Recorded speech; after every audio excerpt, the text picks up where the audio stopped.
Hello everyone, welcome to my oil painting class.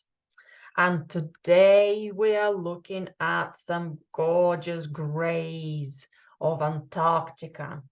A friend of mine been there this year, got all inspired, and I wanted to introduce, he allowed us to use his photograph, and it's just very, very exciting to work into these subtones and create that depth and atmosphere of that icy cold weather and that beautiful magical environment of the depths of it.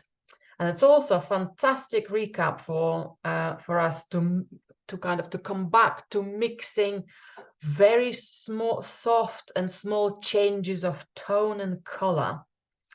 So that's what we'll start with at the earlier stages. We'll practice mixing some color and make sure that they've got very, very small changes. So I've got some spare paper for that.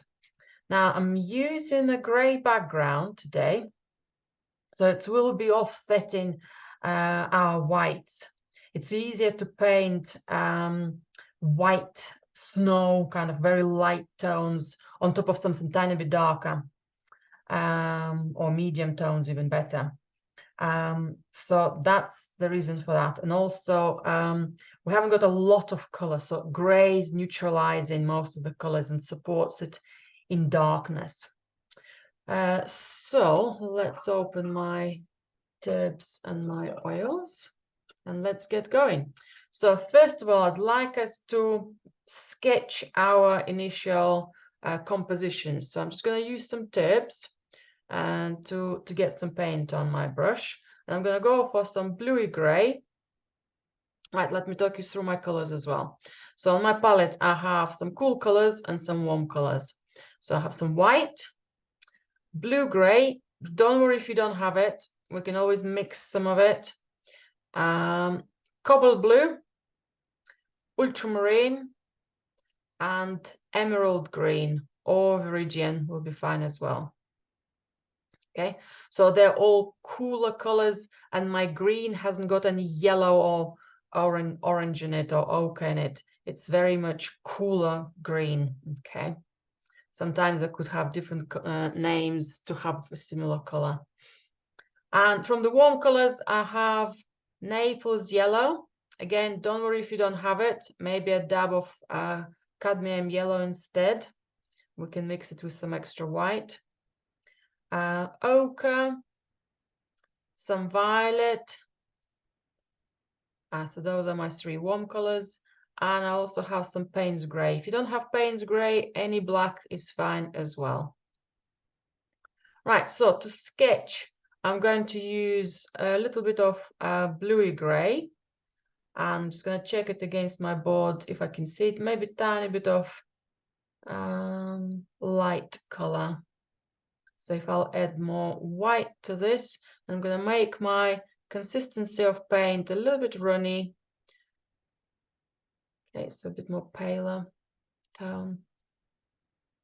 Okay, and let's plan our composition. So first of all, okay, I can see that better. That's good.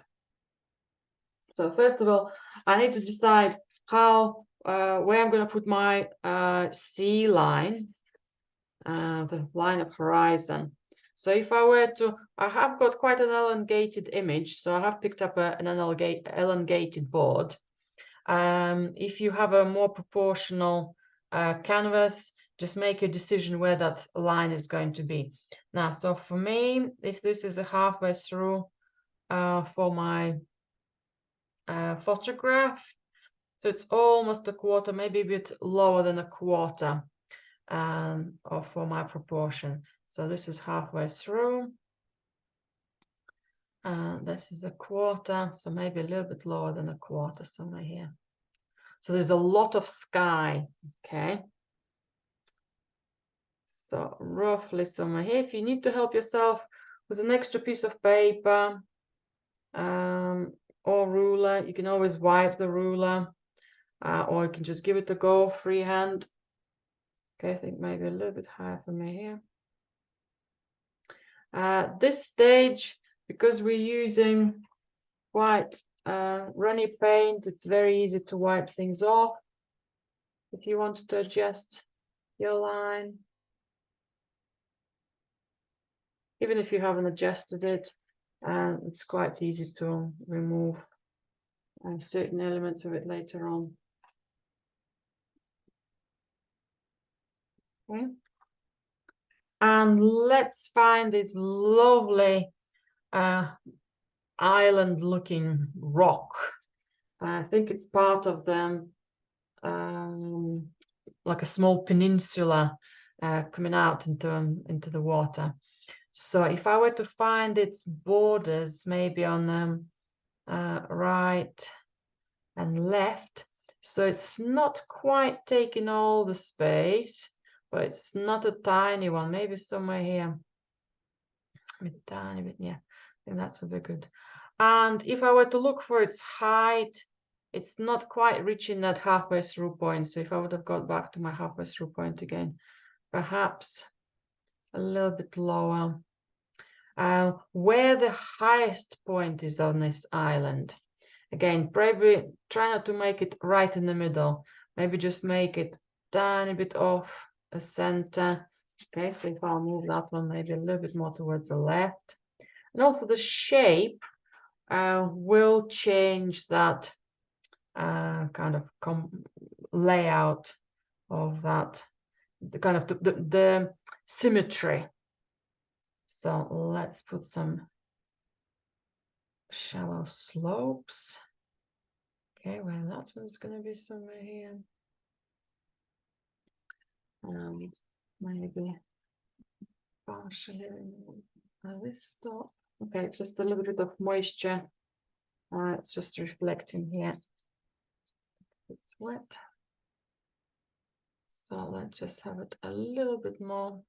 Now, don't need to worry about exact shape of it at the moment, because by the time I'll paint the sky around, by the time we'll do some other shapes, textures on this,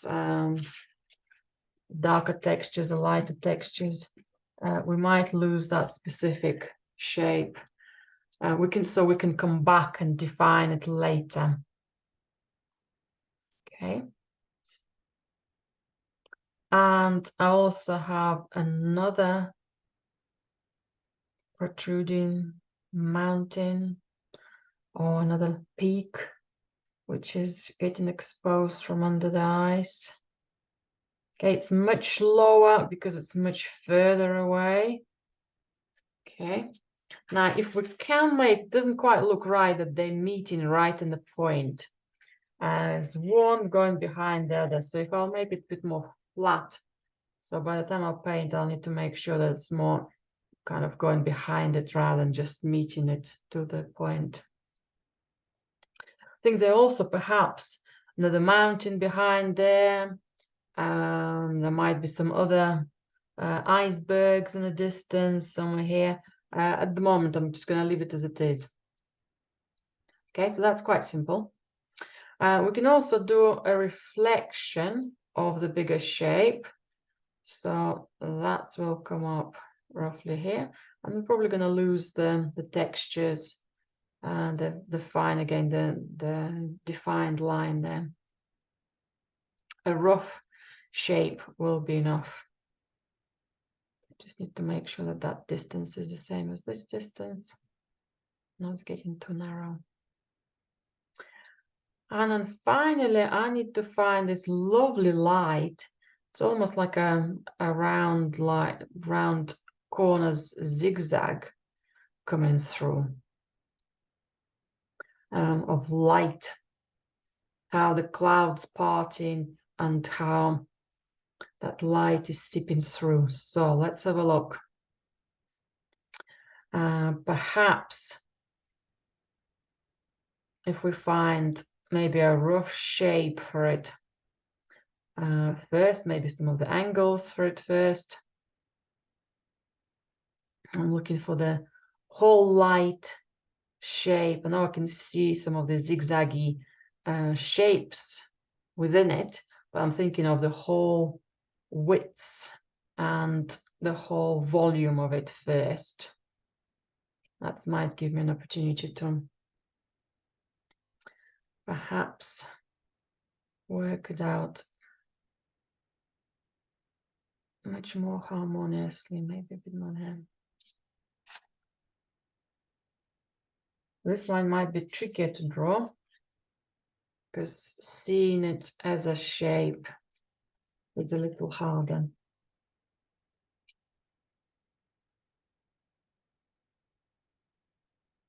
Okay.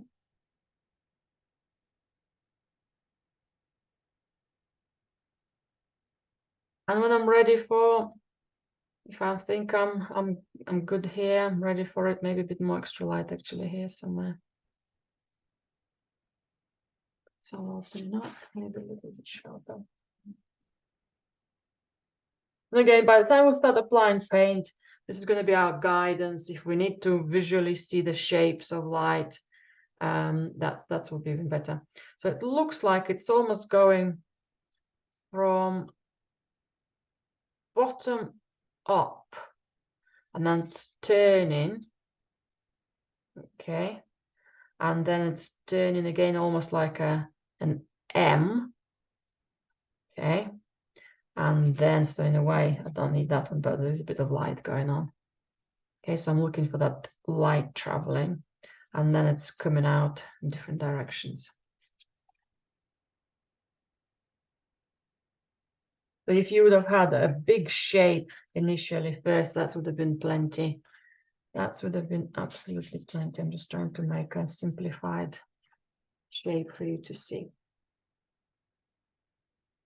We want to, we can even very basically use that paler gray blue with a little bit of white, just a little bit. So it's not too light. And I might just even paint it over, maybe a little bit darker. Just want to see that shape.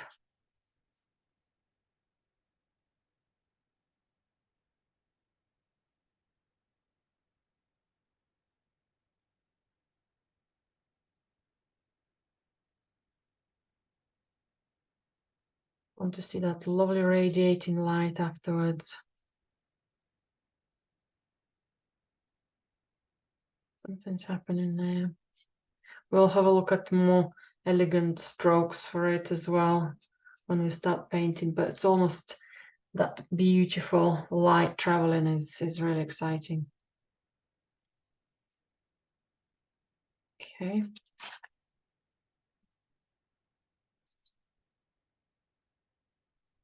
And we also do have other light directions. We've got some lower clouds which are building quite close to the horizon, and maybe the higher they started to develop, the more of an angle they might have. That stays quite low.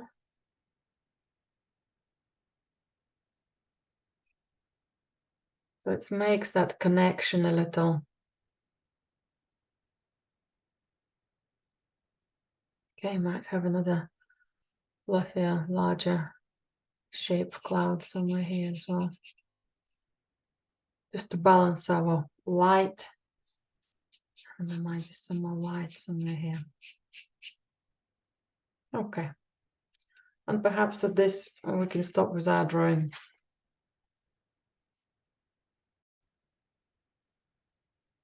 Right, now I'm going to pick up a medium, small, well, reasonably not too tiny brush for some color mixing. So I'd love us just to put a little bit of color on our palette. So if I start with my blue-gray as it is, if you've got it, that's great. If not, see if you can just mix a bit of white and a little bit of Payne's gray and ultramarine.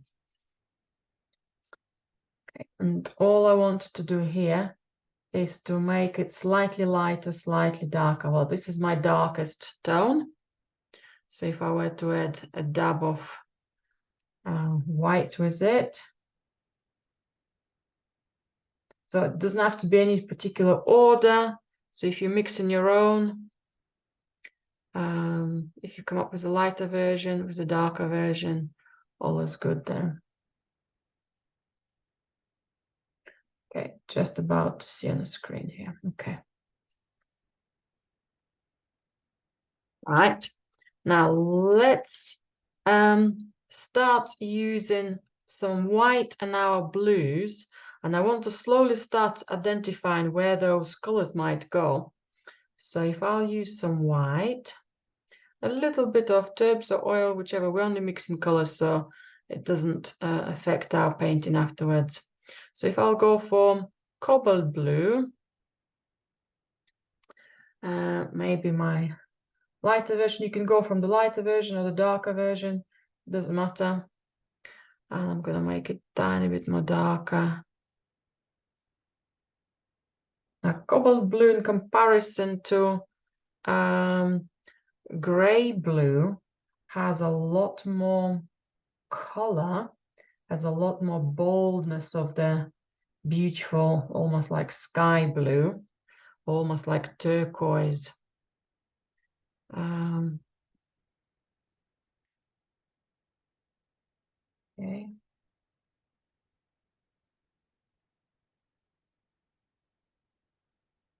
I'll go for a little bit more. I don't think I'll use a lot of that darker cobalt blue. So if I think I'm going to make the last sample here, and I can see that might be anything darker, might be too much for our painting. Maybe one more, and then I can at least make that final decision when we start looking for the right blues. So let's make stronger blue here.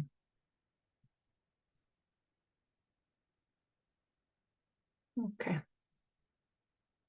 So perhaps somewhere around those islands and icebergs around them, some of the shadows, maybe we'll have such a color. Okay.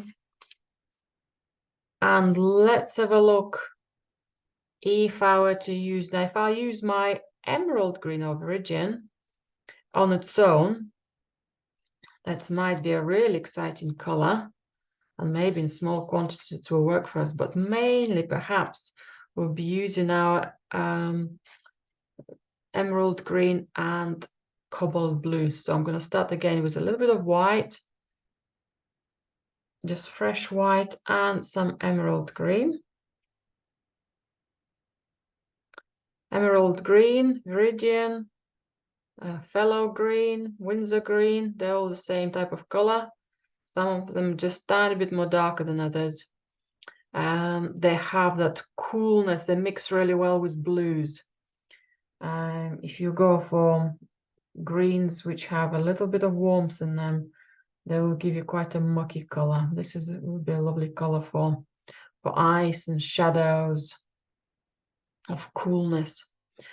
Okay, so if I go lighter, I think that will work. That will work.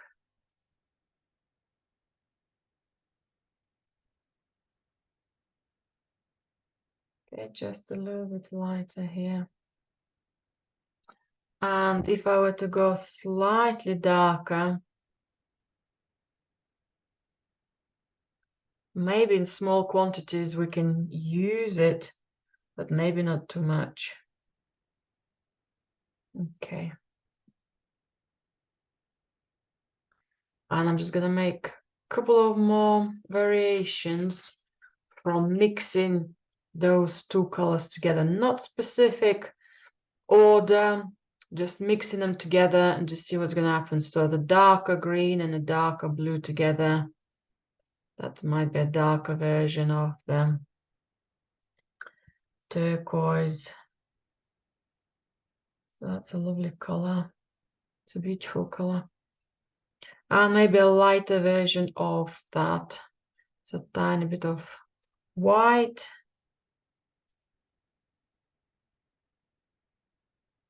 And maybe a tiny bit more. So where emerald green sometimes, if it's surrounded by blues, emerald green will look beautiful. if it will be a little bit on its own, it might be a bit too strong in this environment.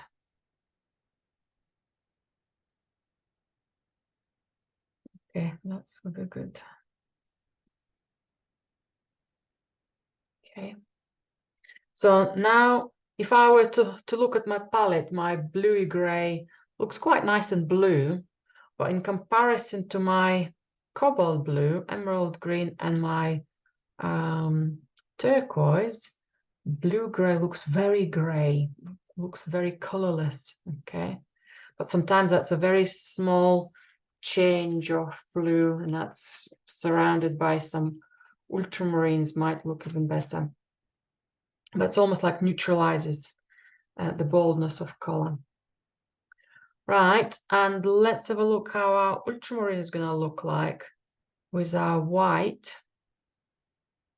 So if I were to pick up some white and a very small dab of blue, now it doesn't have to be again in any specific order. I'm going to put it next to my gray blue and see if some of the stages of it will be a little bit close to each other.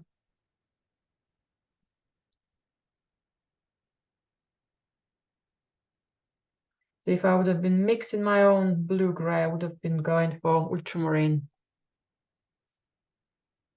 So I'm adding very, very small quantities of paint, so I can always add more, but it's not overwhelms that painting corner, that mixing volume of paint. Tiny bit more darker.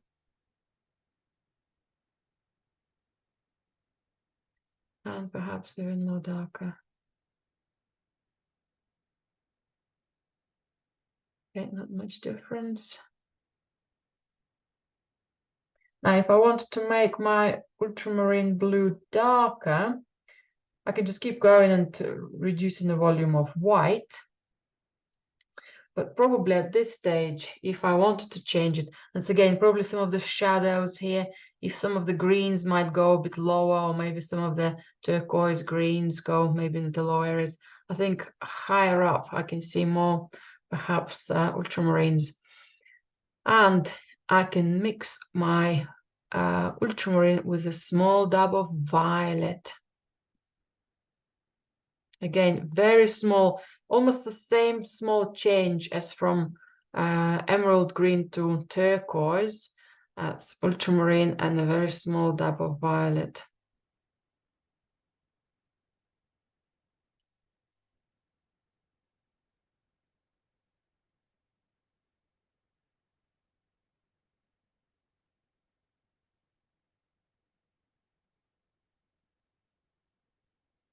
It looks much better in real life. I think the screen not always picks up when I mix violet and next to it emerald green.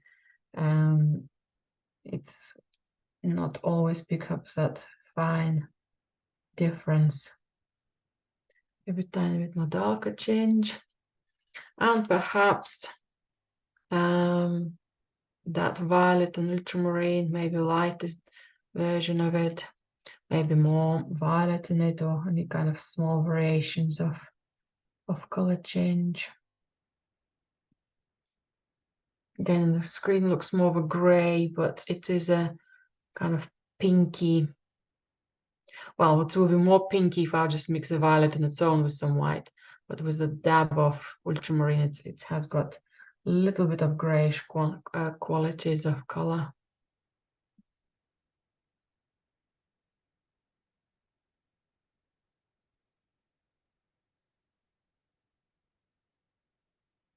Try not to mix your violet with emerald green or turquoise by accident on your palette. They will neutralize each other. You will have a more gray color. So just be extra careful. And I also want to have a fresh violet. So I just wiped my brush, loaded it with a little bit of fresh white, small dab of violet, fresh violet, maybe a tiny bit more white. I can see it can benefit from a few strokes maybe on the sky. That will be almost like a pinky color. Again, it's harder to see it on the screen. But it has that lovely pinkness to the color.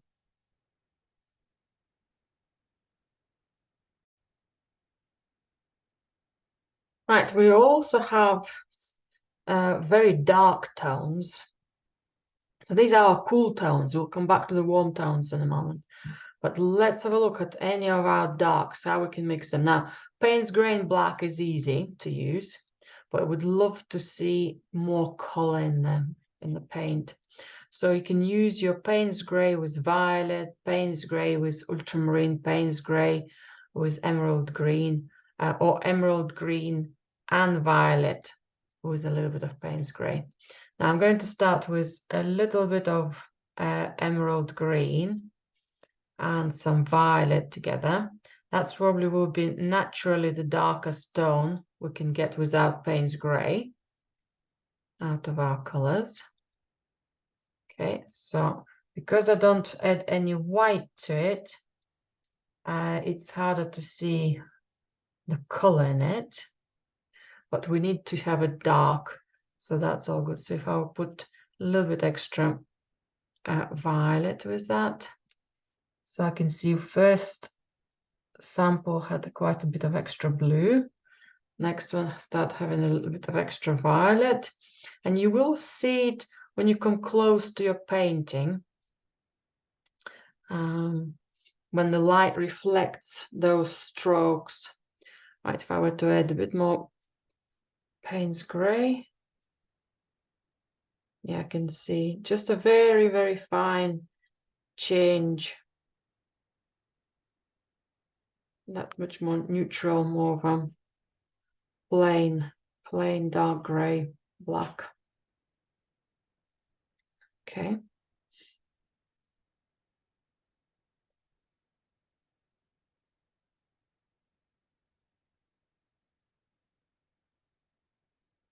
And let's check. So any of those variations of blues, green, and violet. Right, and if I were to wipe my brush now, maybe just clean it a little bit on my tissue by dipping it into tips, because I want to move to warmer colors. So if I get most of my blue off my brush, yeah, I can just wash it there, but it just not always does a trick wiping it, so it mechanically removing the paint is more effective. I tend to wash it in tubes only at the end. Meaning at the end once you've taken most of the paint off. Right, and let's use some white and some of our Naples yellow. So if you don't have Naples yellow, cadmium yellow, and quite a lot of white. Now this is going to be a lovely color for our light here on the sky, maybe part on ice. Again, it's harder to see it now because the darkness is the same, but there is a bit of yellowness in there. If I'll put more solid color, that will start looking very yellowish. And sometimes it's good to exaggerate the color as well, or to have something in between. A little bit of white and still quite a good chunk of the Naples yellow. Okay. And then we will have some varieties of warm grays. When we use white, we use Naples yellow and some violet. Now on its own, those two colors will give you some lovely warm kind of browny purple color. That's good in small quantities. but we might mix it with a blue as well for variety. Although it will look much more warmer than any other colors. So this is my blue, sorry, my Naples yellow and violet. If I'll go for a little bit stronger pigment and some stronger, so more Naples yellow and more violet.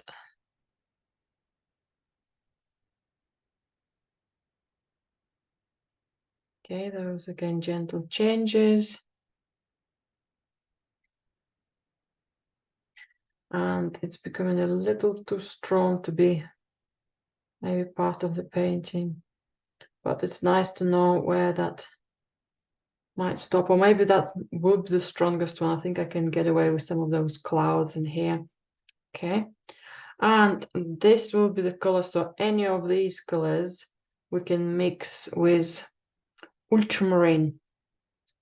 So perhaps don't go for cobalt blue. Ultramarine is closer in the color wheel to our violet, so it's a little easier for the colors to work together. So it starts to have a little bit more grayish qualities. Okay, if I'll go a little more stronger ultramarine, a little more stronger violet, but to neutralize it and have a little bit more back to gray, this time instead of Naples yellow, I'm going to go for ochre. So it's like a darker version of our Naples yellow as well.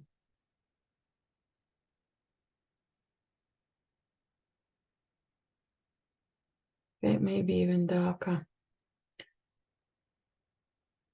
So I don't want it to be too yellowish or too blue or too violet. I want something a little bit more neutral for all of them. If there will be, variety of it on the painting, that's fantastic. Let me do more of a blue version of that. Doesn't have to be dark, but just more blue in that.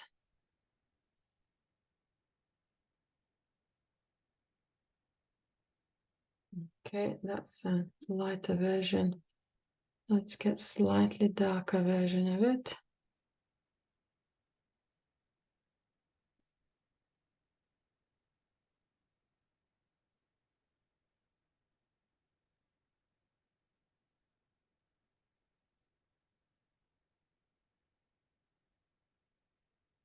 Okay, that's again could be a nice starting point for some of the shadows on our clouds. Okay, so perhaps not as much of the strong yellow, maybe perhaps not as much as the strongest volumes of the bolder darknesses, but sub-colors will be most welcome to our painting. Okay, right, and I think we're ready to get started. Now, I'd love us to start with a little bit wet surface for our painting. So I'm going to have a larger flat brush so I can coat the whole piece with the oil. So I've got my 3 oils mixture here, so I can just dip my brush into that, and I'm going to paint perhaps around this light. I can work with the light on a little dry surface. The consistency of this oil shouldn't be too runny, but just need to have a damp surface. Okay. The reason we used tips earlier when we started sketching the lines here for the silhouette of everything is that it's not quite dry, but dry-ish, so it's easier for us to work around it. Now I'll adjust my camera shortly, so this broad light is not going to be an issue. I just ask a question about the oil? You said it was a mix. Yes. I've only got linseed and liquid in front of me. What do I need? Tubes. Turps and oil. So linseed, the other one, and tubes. Tubes makes it less thick. Yeah, so one of each, little bit of each. Yeah, so it's like, Yeah. a little even quantity of each, yes. Thank you. Okay, Perfect. no worries. Thank you. Right, so let's finish the rest here. I think my lower part has a lot of oil and it's a little bit runny. Now you can paint over the white areas, the light areas we've done. My plan is just to put the oil where the background's still clean. So I'm not spreading this pale color, and then I'm going to go over my lighter tones as well.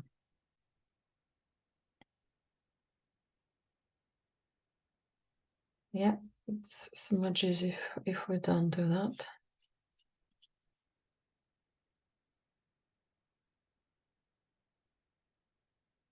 So maybe not overly runny.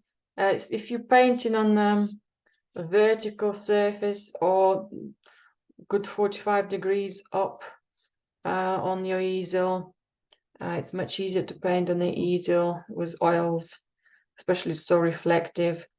So just control how much liquidy oil you apply, so it's not going to cause you a lot of problems with runniness.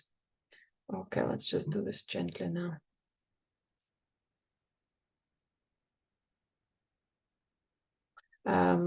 But if you have applied quite a bit, that's okay as well. You just need to handle it slightly different as you get to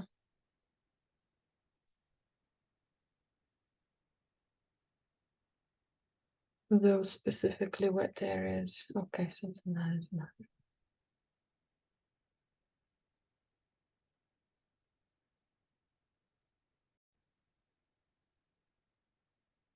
Right, and let's start with applying some color. Just gonna double check that I have a clean brush. I'd love us to start with our cool colors. So if we were to look at the photograph, depends on how well it's printed for you, we can make some decisions what kind of main color schemes where they're going to remain. Now I can see those blocks of ice next to mountains with a lot of cobalt blue, turquoise, and emerald greens. Perhaps on some of the lighter version of the clouds, some of that color could come through as well. Oops, some reflections.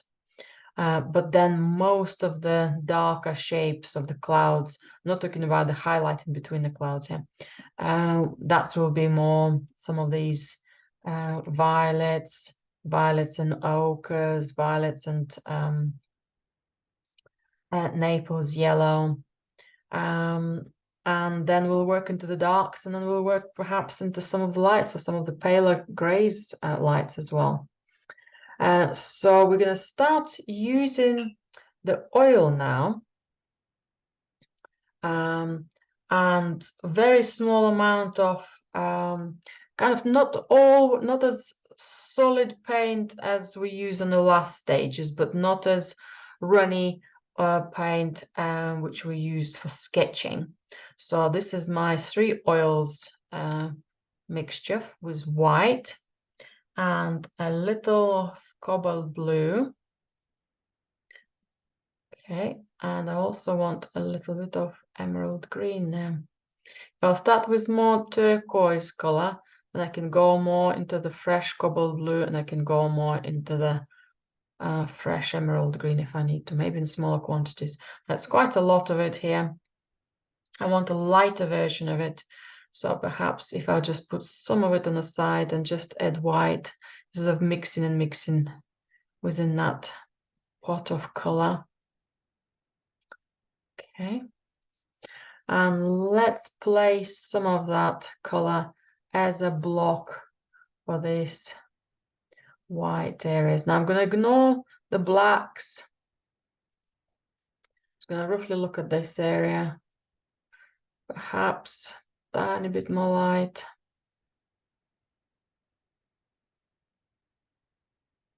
And perhaps something similar for that. You can even paint the whole space of that iceberg, that shape, that mountain covered in snow. Okay, and there's another small one here. I want to put some fresh white in it later on, but I need to have some base for it. Now let's come back to the bigger shape. Let's make a little bit more variety of color. To help us see that variety, I'm gonna put some ultramarine for its base. So ultramarine is quite thick here, but if I mix it with some white,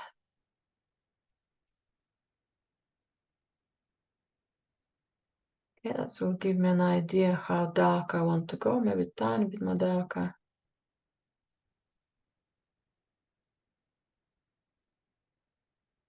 And just a few pointers of the darkness here.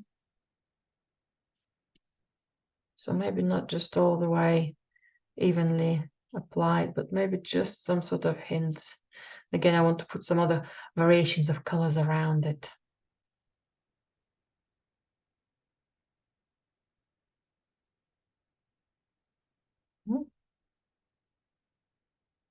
And while we are on emerald, on ultramarine, if I use a little extra white,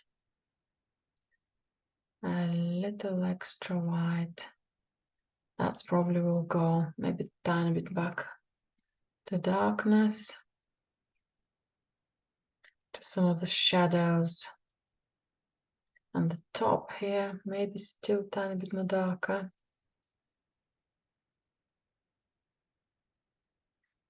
Okay, if you can work still reasonably soft, so the oil is still quite runny and smudges very easily.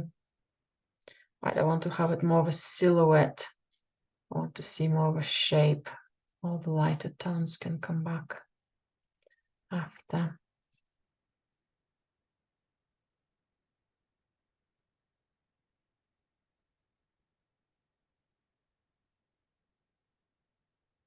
Now we're not going to have that sharpness of the image till we don't put the darks, but I want us to build up that. I want us to take our time, maybe a little bit more blue here somewhere. Right, anything on our reflection?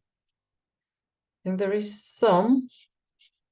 Now the reflection tend to be slightly darker, very, very gently, but darker. And it looks like we've got different direction strokes, how that reflection develops.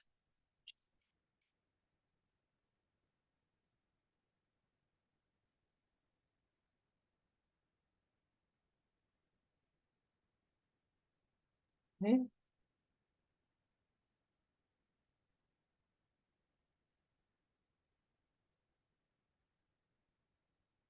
Maybe a little bit more blue and turquoise for the other shadow.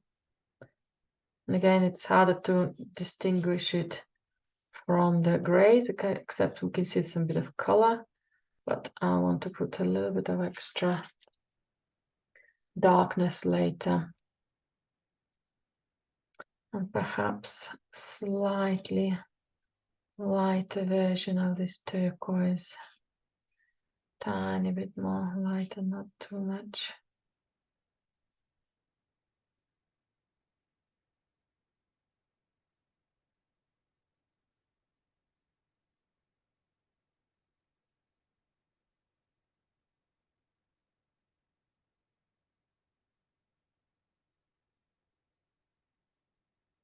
Okay. So a section of light with turquoise, a section of medium darkness for the top of the mountain, if I'll just call it that way for the moment, using ultramarine and some white, and a little bit of extra darkness, just ultramarine and some white, but a darker version of it. So that will be our shadow. So we can see, we can read the whole shape much more three-dimensional by using those two colors, 3 tones. Right, now I'm going to go for fresh cobalt blue. So any of those colors. So cobalt blue and some fresh white. And again, I want to find a little bit more shadows. A little bit more, any other varieties of blues might be more proper. Just be careful not putting too much. So it almost comes on top of the ultramarine or the shadows, sorry, the lights we already have here. Maybe it will be a stronger version of cobalt blue for the base.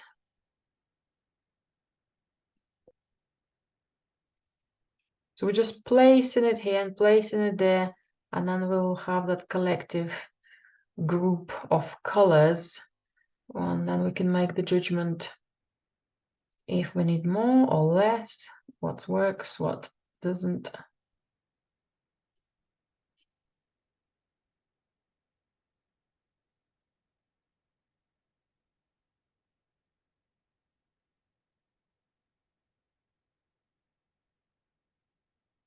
And I might just go for some fresh emerald green.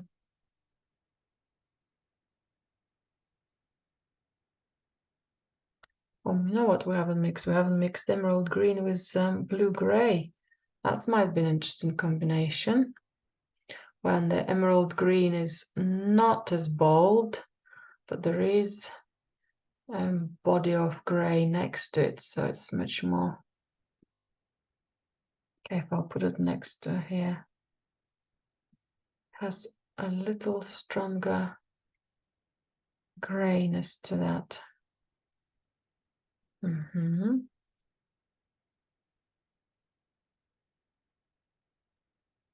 So if you're still working with quite soft paints, but the moment you start overlapping your colors and the color doesn't quite mix properly, pick up slightly thicker paint, so then you're more placing it.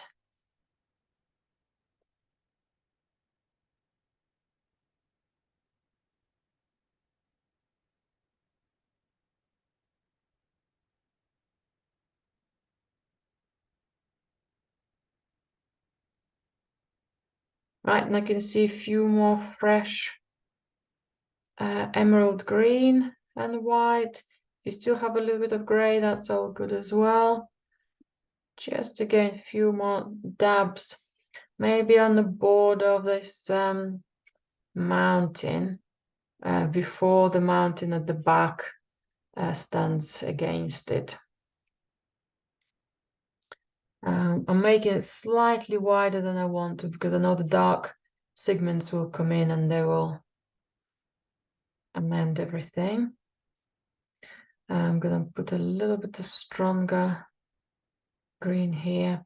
At any point, if I want to calm some of that green, violet, blue down, I can do with some fresher white. But so far, I want to work with a little extra exaggerated color.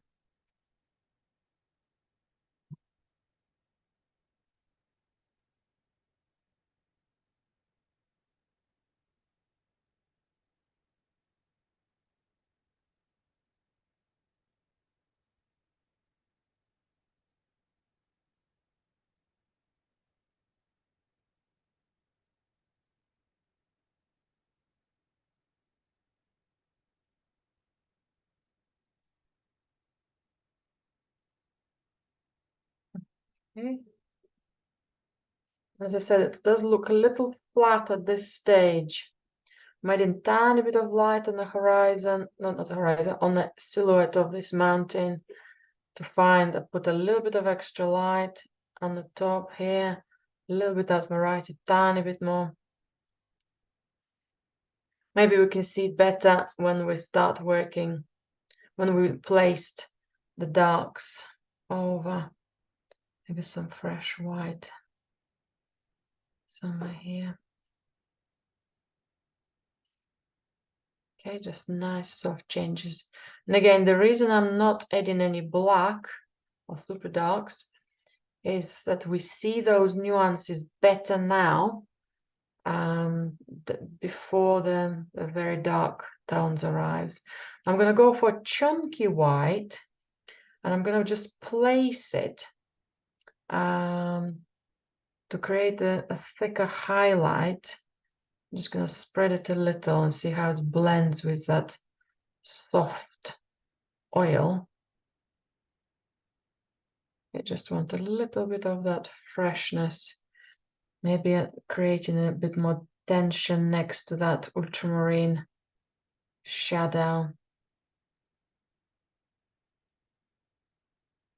It's kind of all painted together, all of this. And this one might just have a little light somewhere. It's quite nice. Again, by the time I'll do some of the reflections on the water, that will be quite good. Let's touch up a little bit reflections in the water. Okay, that's too light, so reflection needs to be slightly darker. And perhaps with a little less bold color. So if I've got some emerald green, if I get cobalt blue or ultramarine, a bit both. Okay, tiny bit lighter still now.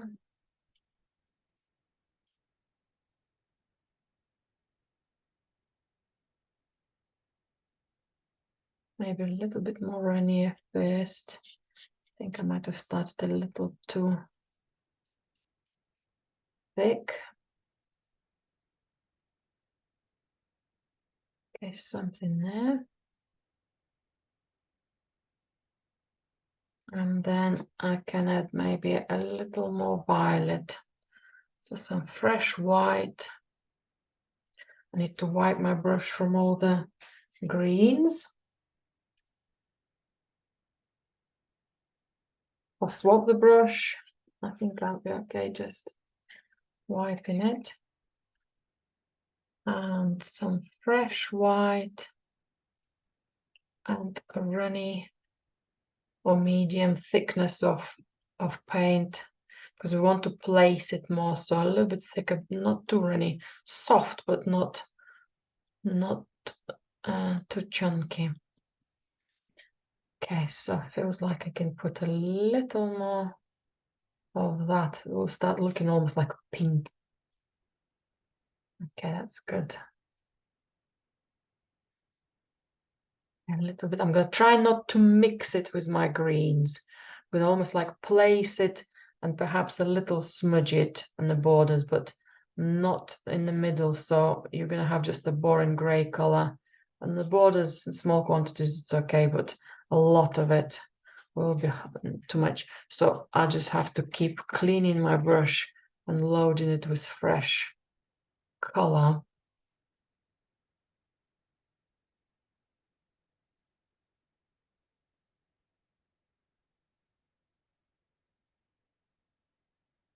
So moving from one color to another, we'll have a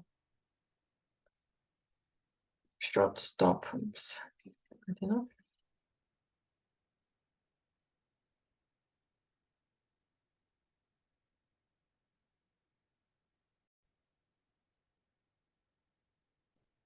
Just continuing with the fresh violet, and the violet is mixing on our painting, so it's not just staying fresh.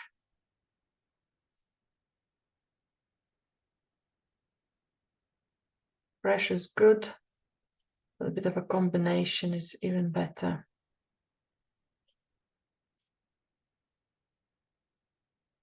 That's borderline here somewhere, but we'll come back here with some darker colors as well.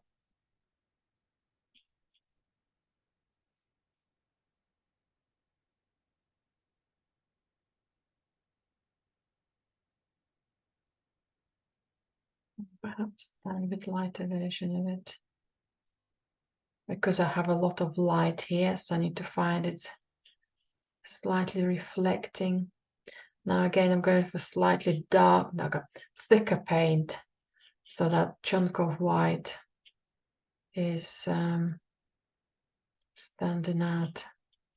I'm changing directions to more vertical strokes here, so that's will be more consistent with the water ripples and reflections.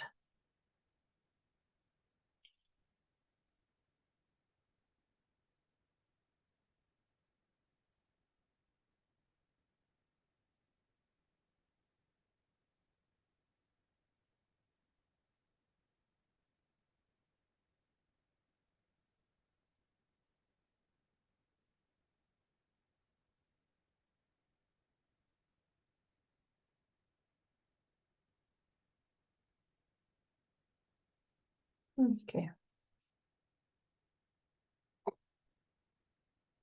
We dab more lighter violet here. Maybe on the border.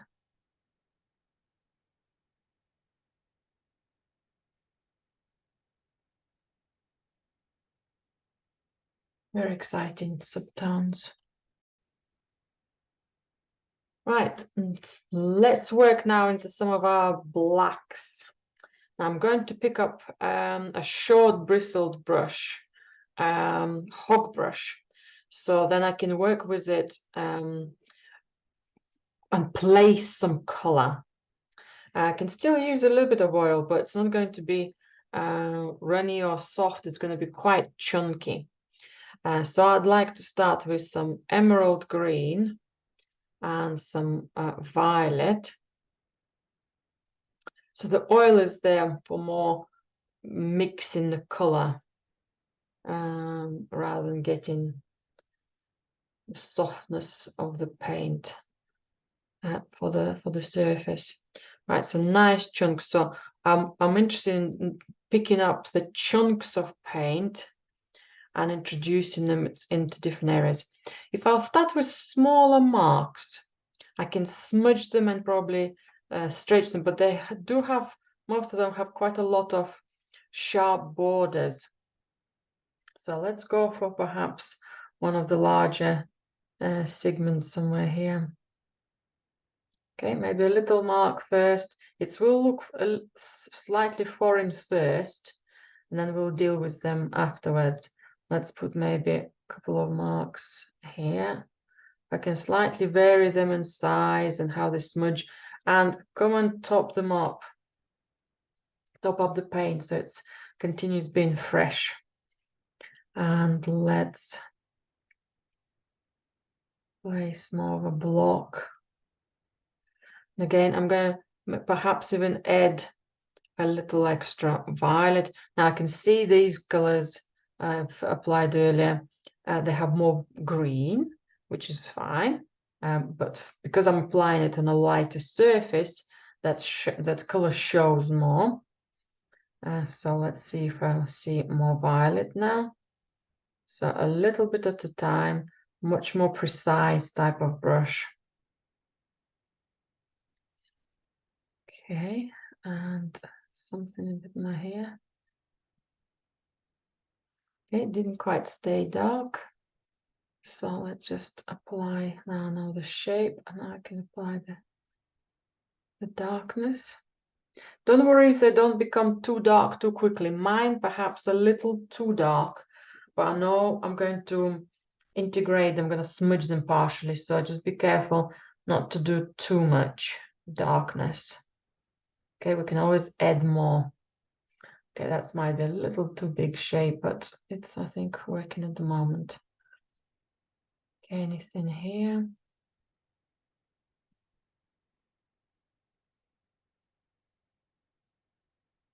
Almost like a cleaning the surface when I'm applying it as well.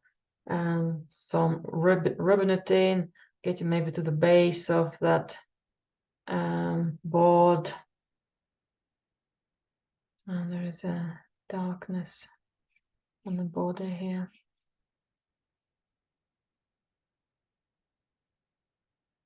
Okay.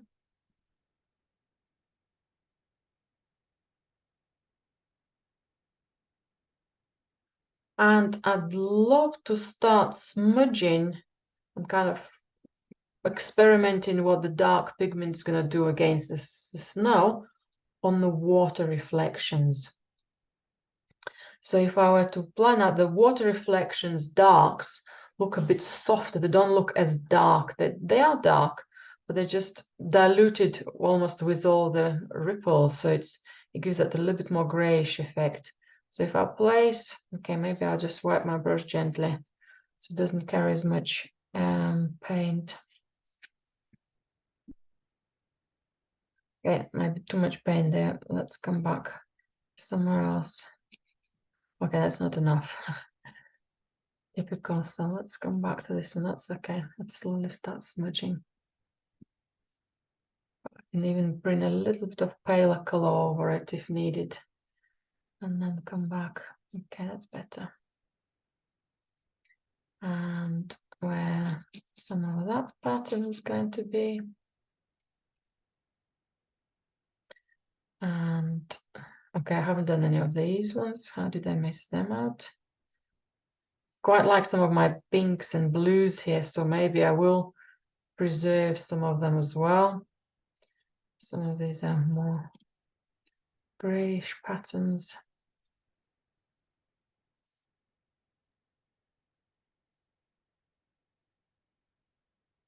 Okay, so let's find those darks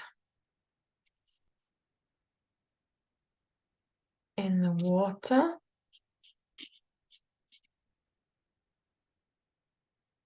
And some of these darks in the water as well.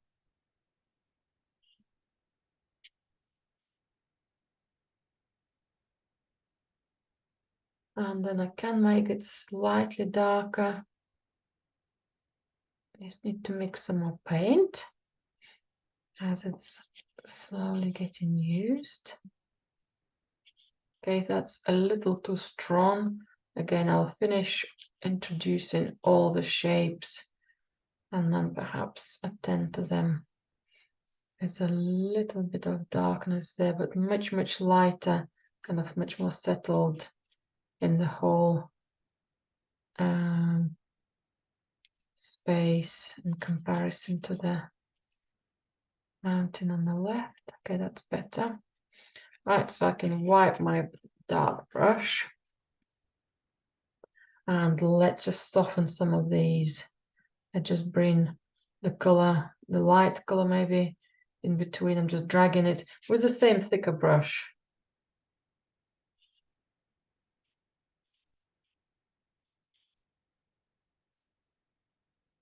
Okay, if it needs a little summary and a little more of a smudge, don't want to have the perfect round shapes. I just want to have that variety of mingled shapes, not overly strong contrast. The contrast could be within the shape, but maybe not strong outlines, borders.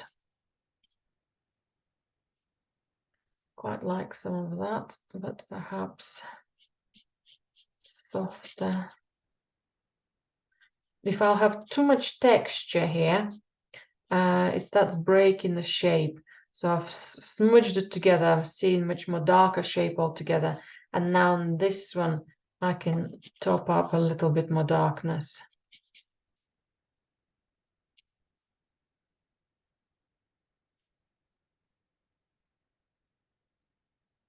I'm not sure about too much details here, but I think that's how just the paint gets applied. Just quite a lot of softness in that area.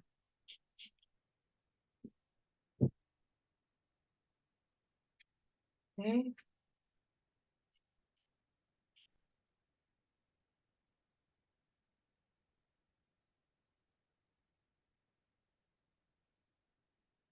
I have a dab of Payne's Grey and some violet. I want still for me something a bit more stronger.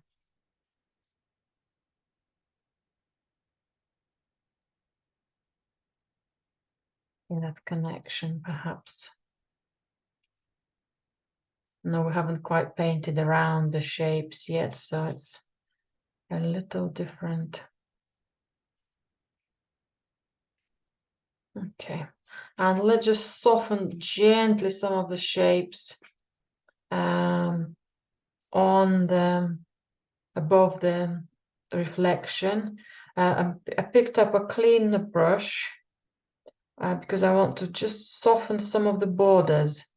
I don't want to introduce any more color, but perhaps I might partially create texture here. So that's happened quite nice. Just dragging some paint over and making these shapes less perfect. Or perhaps a little more broken. It's harder to make them different in size. That's better. So just persevere. I think my brush bristles, my brush is sticking out a little bit different directions. So it creates that extra brokenness of the protruding rock.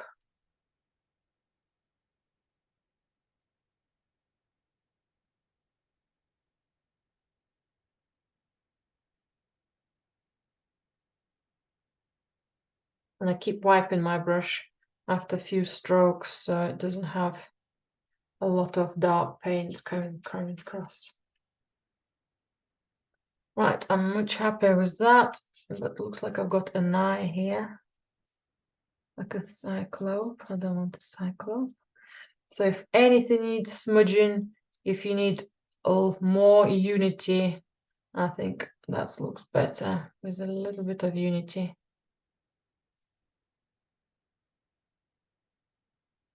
Okay, and I'll just introduce a tiny bit more extra dark back to Payne's Grey and Violet.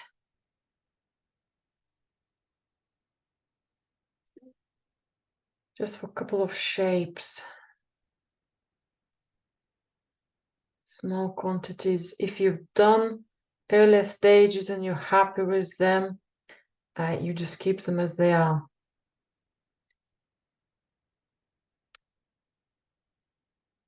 If you're not sure, give it a go on a smaller area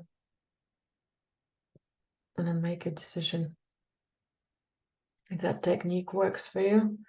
Okay, that's better.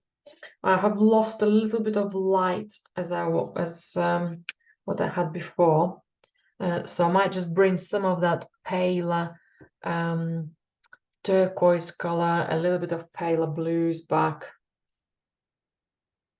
Again, if you have the same issue, tiny bit of oil on your brush, but reasonably thicker paint altogether. I'm gonna go for some emerald green.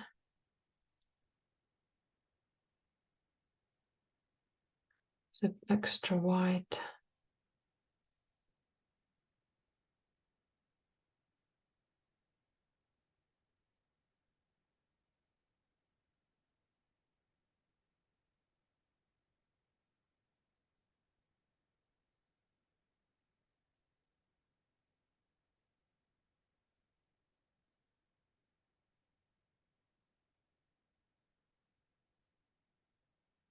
Just touch it up in a few places.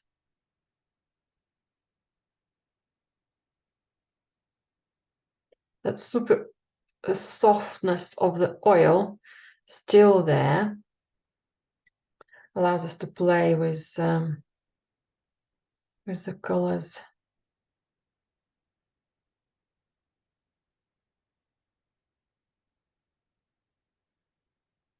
It's too runny for your liking. Just go even thicker with your colors.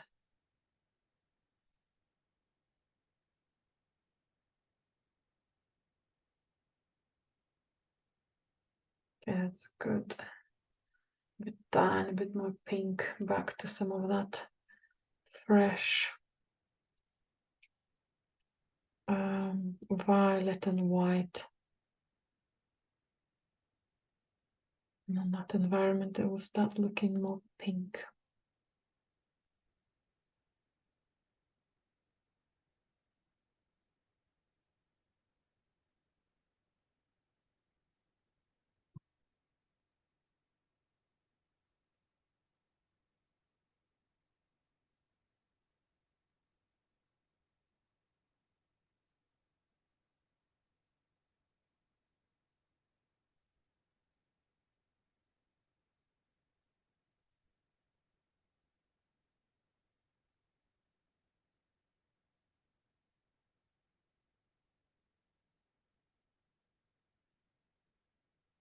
And keep picking up some fresh paint because it will be smudging into other colors.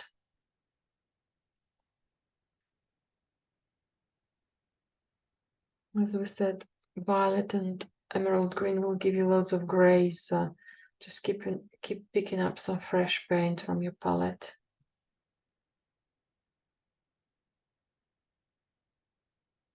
Okay, this is a little too strong blob. Let's subdivide it.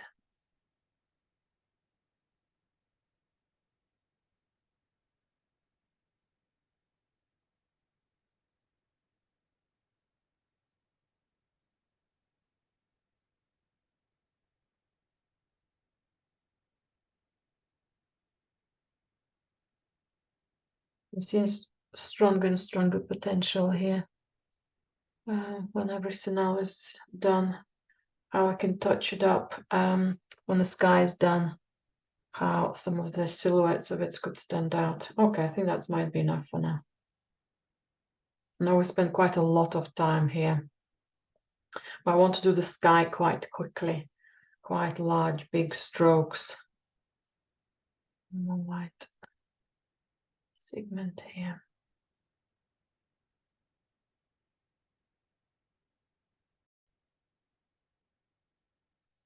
Right, I've got two large brushes, which I'd like to use for my sky. I'm going to have one loaded with more warmer colors and another one with a little bit more cooler colors. So then I can just swap them as I work. Right, so this time I'm going to have quite a bit of oil on my brush. And let's have some white. And let's have some darker tones first. I'm going to go for some of these ones. Ochre and violet. And then perhaps ochre, violet, and a dab of ultramarine. Okay. And my strokes will come in quite wide and quite chunky here. I'm going to come close to them, light.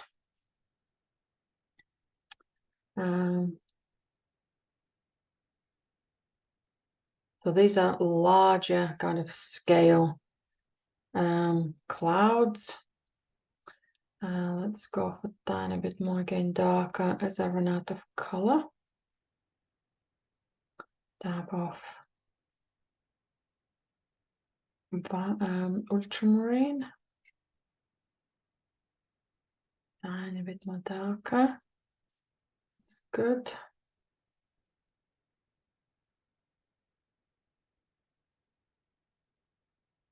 If the color becomes too violety blue, come back to some ochre. It will bring it to more grayish color, but the variation of any of them is fantastic. Just don't want to paint too brown. Okay, so nice big strokes, bit of texture into that.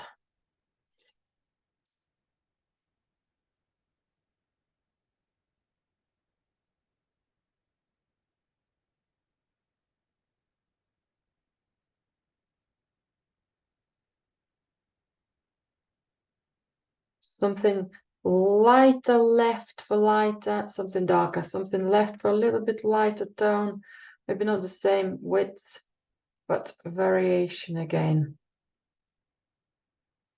Now I can just pick up slightly more Ranier, violet. Okay, maybe a bit too light. Let's just apply it and touch it up in its volume, or it's in its borders. Okay.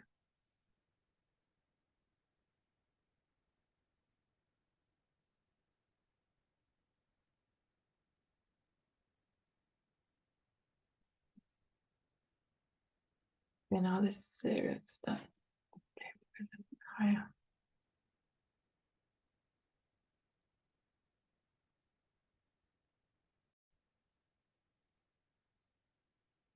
Okay, so big chunky clouds. Let's go work with more ultramarine, maybe a little bit of blue-gray. So anything now on your palette. If I've got more violets, violety browns there, maybe I can go a little bit more into the gray blues. Maybe lower again, could go for a little bit more of that extra warm. So trying to think of variety, big strokes.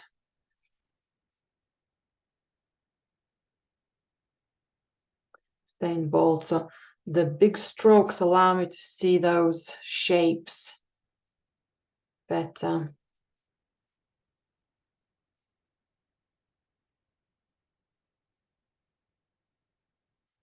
Quite like this too perfect shape. That's better. It's integrating now. You can see something very dark here, close to the horizon. Can offset my white.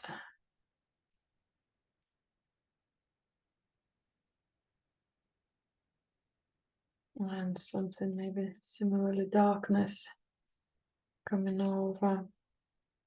Can smudge it later. I just place some of that darkness while it's super soft on our brushes. Now light we put on a cloud is disappearing, which is fine. That's a fantastic foundation for us.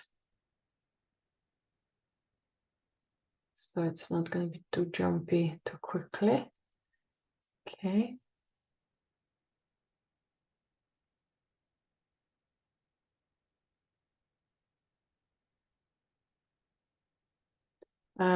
Try various brushes for bristles. Now this brush I'm using has a lot of has long bristles, and the movement of the strokes are very different.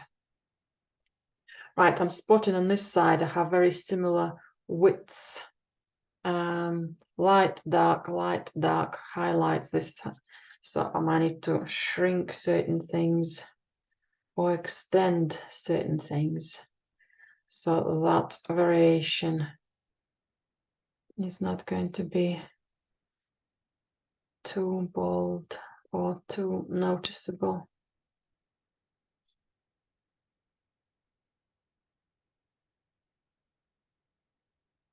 It's harder to see as well because of reflective surface. Okay, so I've got loads of warm tones, got a tiny bit more darkness to go at the bottom, and I want to bring a little bit of coolness to it as well with another brush.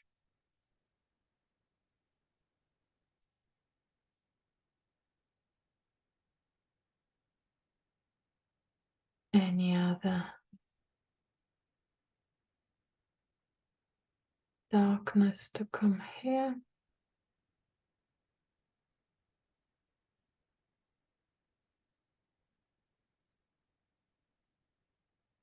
So I haven't used any Payne's Grey for the sky. This was more color. I might just use a tiny bit of it now.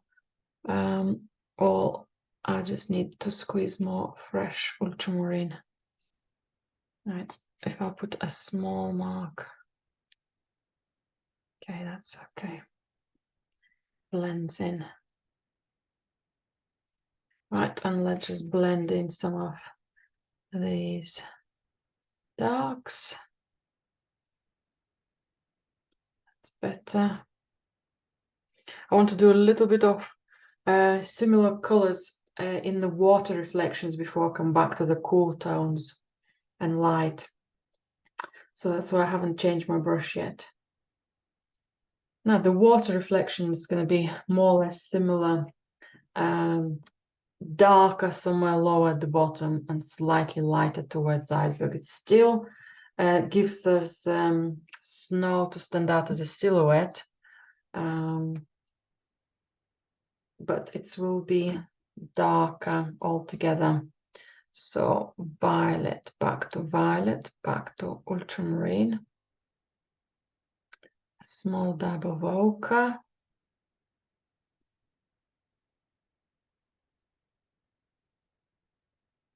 Very nice and soft in the amount of oil. And let's just place it. Look at the depth immediately. Yeah. A lot of gorgeous depth. And perhaps some similar depth somewhere here. Maybe a little bit of light. I'll go for more ultramarine. Dab of white with it, so it has a little bit of light coming towards them, kind of higher up.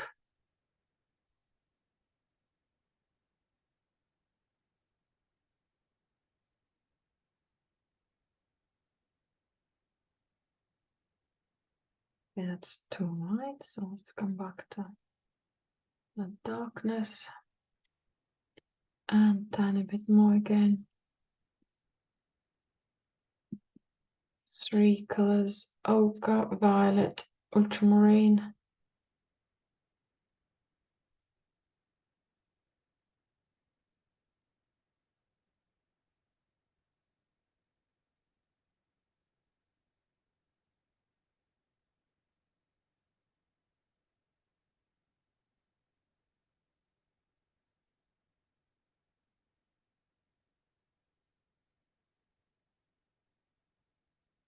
Yeah, that's better.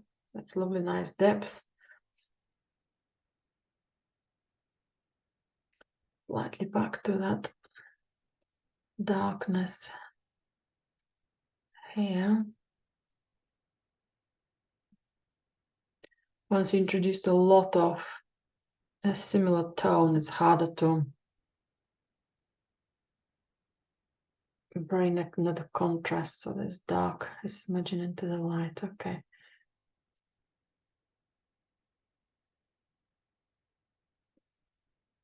Okay, that's exciting. So I can work with that.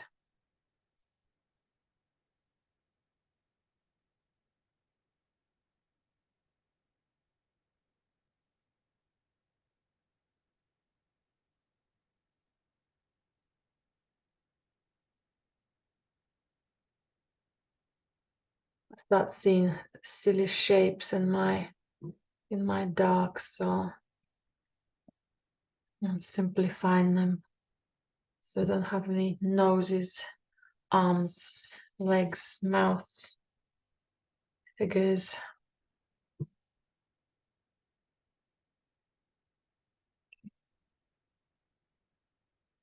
Right, to make the surface of the water even more reflective and more mirror-like, we can now sharpen some of the borders of the land and ice meeting the water. So if I'll go for some ultramarine, a little bit of violet or Payne's grey, kind of a darker version of it, using a flat brush is easier. Just a tiny bit of touching up, perhaps a little line, and stop, and it disappears. And perhaps another little, that's when I was talking about little nuances close to the end.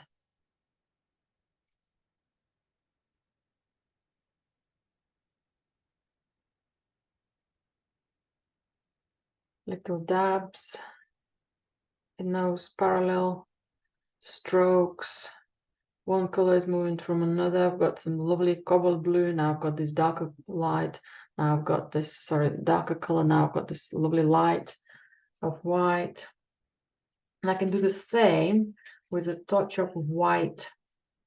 So if I don't wash my brush too much, just take super thick layer of the paint. So I'll just use some tabs just to wipe some of them major color.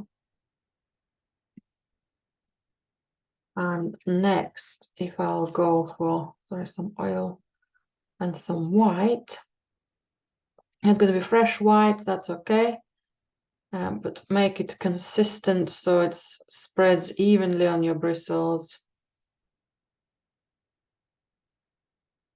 And we can have a little bit of freshness for the land. And that runniness as well will help to have more reflective surfaces. So maybe I'll freshen up a little part here. I'll freshen up a little more simplified shape there. And I want to size of the brush strokes be more important than what we're doing. And I also want to have, right, this is too patchy area. Right, and I also want to do some fresh white as little lines. So perhaps tiny bit of below a darker line or above it. So it could be on the surface of the water or on the surface of the mountain, where that ice slowly starting to separate. I think that's all good there. Just make it slightly higher. If we want to bring any other mountains at the back, I think that darker surface will be better if it's all light or dark. Okay, light is good. Okay, almost like we put in some extra fresh snow. And okay, I'm ready for some of the little bit of ripples of thinner lines. Just be careful not to make them too similar in size. Very, very gentle drags.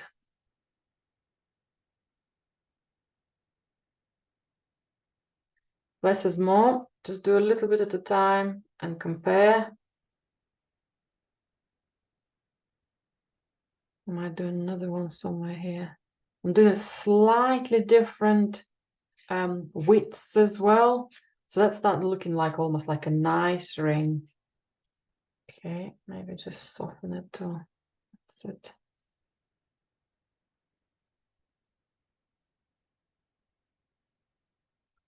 Some of the lines will be almost like smudges of color.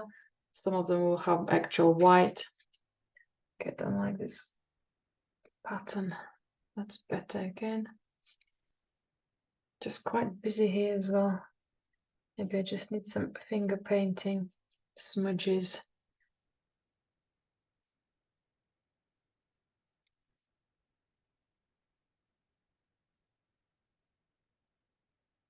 That simplification is super vital. Okay, I'm just smudging again.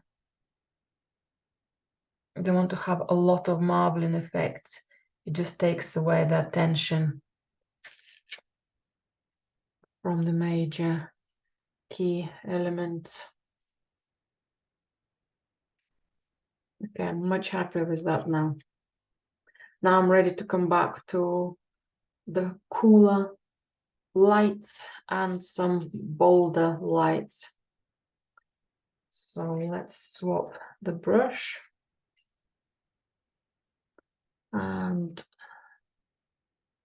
load it with some white. And load it with some perhaps ultramarine on its own first as a cooler color.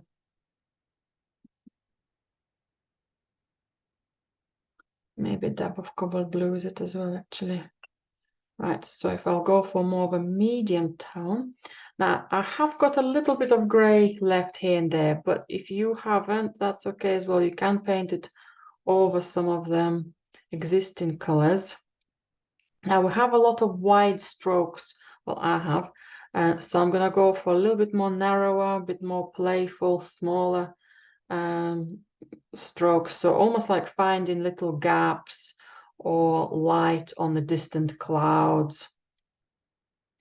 Might go a tiny bit more darker as well. So not just all super light.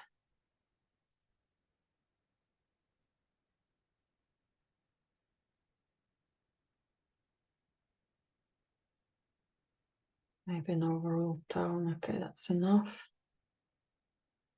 Don't want a line of blue going through either. So if that's going to start to happen, I might need to smudge some of the colors back.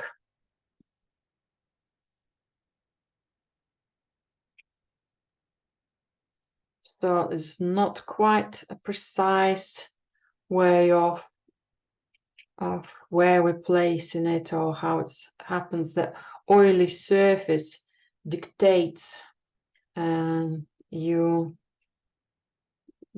outcome.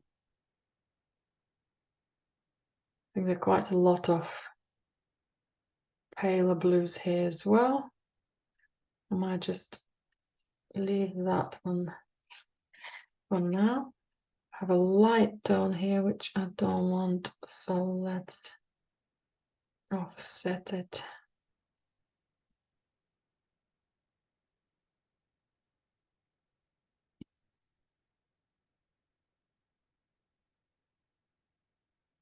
I think I initially wanted to have much more light here, so let's just keep it as a silhouette behind and the light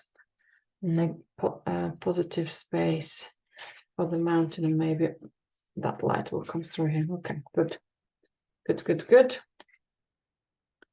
And back to some warmth of the bolder highlights, bolder light. So some fresh white, quite a lot of it. And some Naples yellow. Now if I'll go for clean bold color, bold, loads of light, it's quite yellowish. Well, the more white I'm adding, the less yellowish it is. But I'm not scared of introducing it to my painting as it is, because there's so much other colors going on. It's not going to be fresh for long. So I'm going to work with it boldly first and then integrate it a bit more. So let's get some of these gorgeous strokes in. Yeah, so we know it's somewhere in this area, but how it's going to develop, maybe this is going to be even going further wider. Maybe some of that light even going to come across. So now I'm working with my painting to support it, not as much looking at the photograph. Okay, I'm not sure about that one, but some of that light.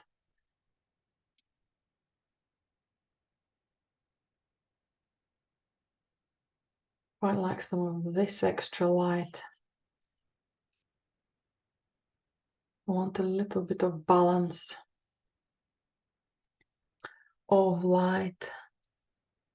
Okay, that's the thing, just the reflection, yes. Okay, and tiny bit more. Any of that direction settles in here.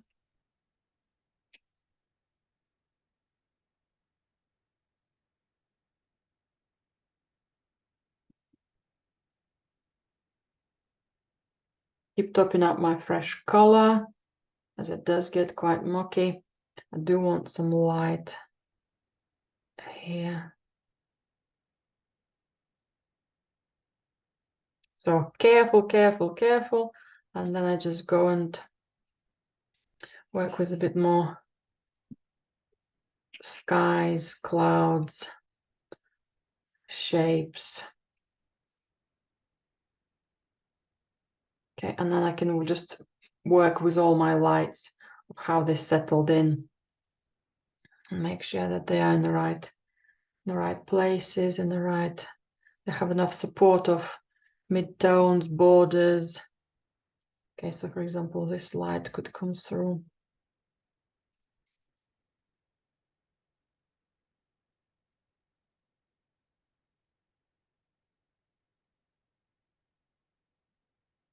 A bit more here. I'm slightly changing it as I can see the other lights working here.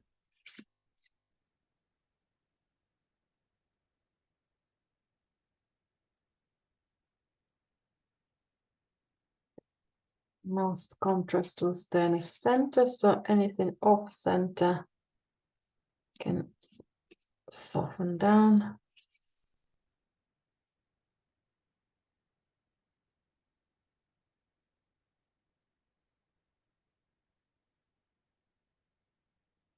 Actually soften down.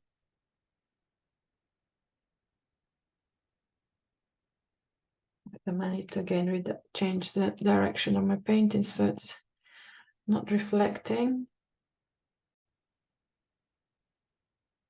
Right, so I'm happier now with kind of the volumes, the directions of the whites, the light shapes.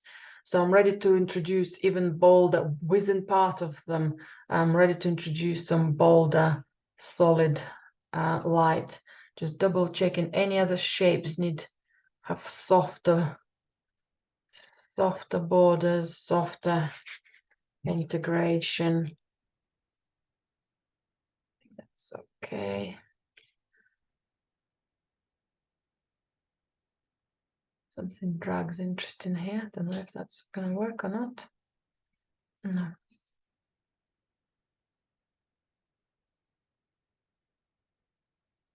My brush splitting gives some exciting texture, but I don't think rain in Antarctica will be quite a thing.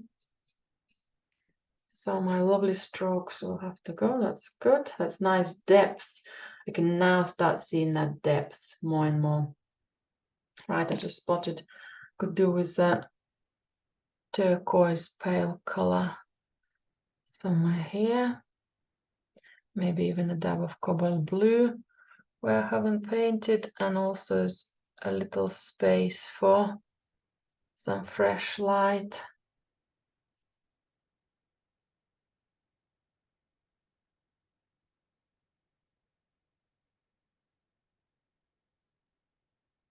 Repetitive strokes. Okay, right, and I'm ready to go for last bits of white and Naples yellow, mainly chunks of white.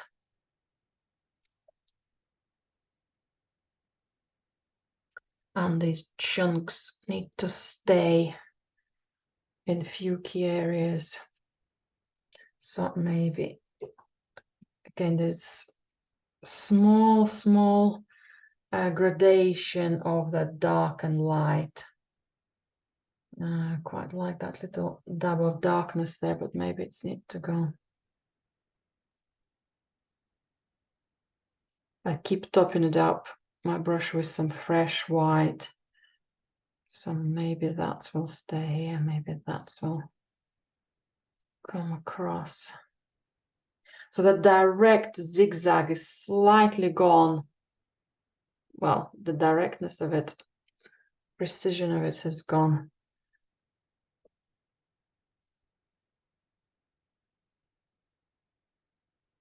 Which I think works for me here pretty well. And some of that chunk of white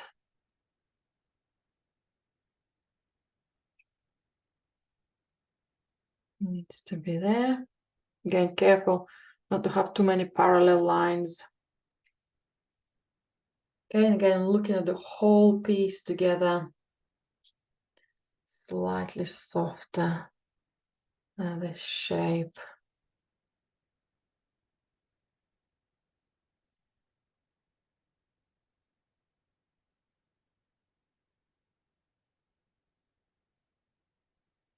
Anything else?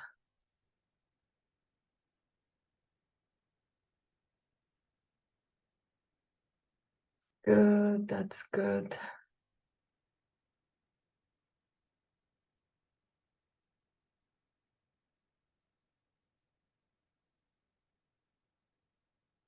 There's perhaps something.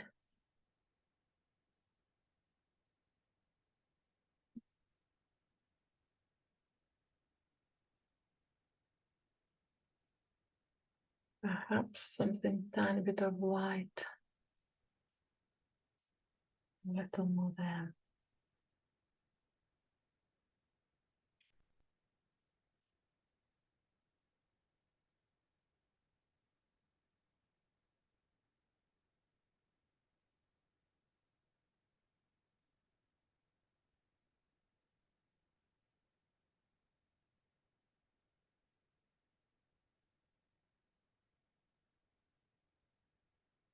I'm just double checking some of these little elements, and I'm going to be stopping.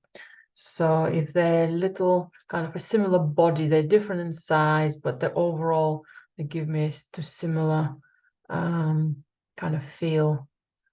So perhaps losing some of them.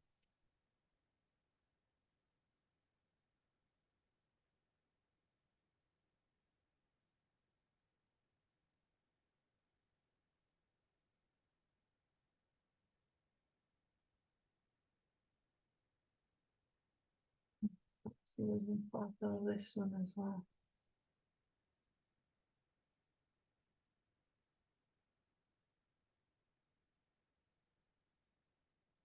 That's much more calmer. Actually, that stroke looks quite a nice, exciting stroke. So my initial zigzaggy shape is there, but much more integrated with the clouds there. So thank you very much. I enjoyed working with all these gorgeous, very close tones. It was lovely to apply them fresh, and it was lovely to mix them on the painting. I hope you continue playing with it. Perhaps if you've got a lot of paint, let it gently dry and come back to it. Or if you still want to carry on, maybe clean certain areas if it's too much, and just bring some fresher colors where you're working. But well done. It's great to work into that lovely oily surface and work into the reflection. So thank you very much for today. Thank you.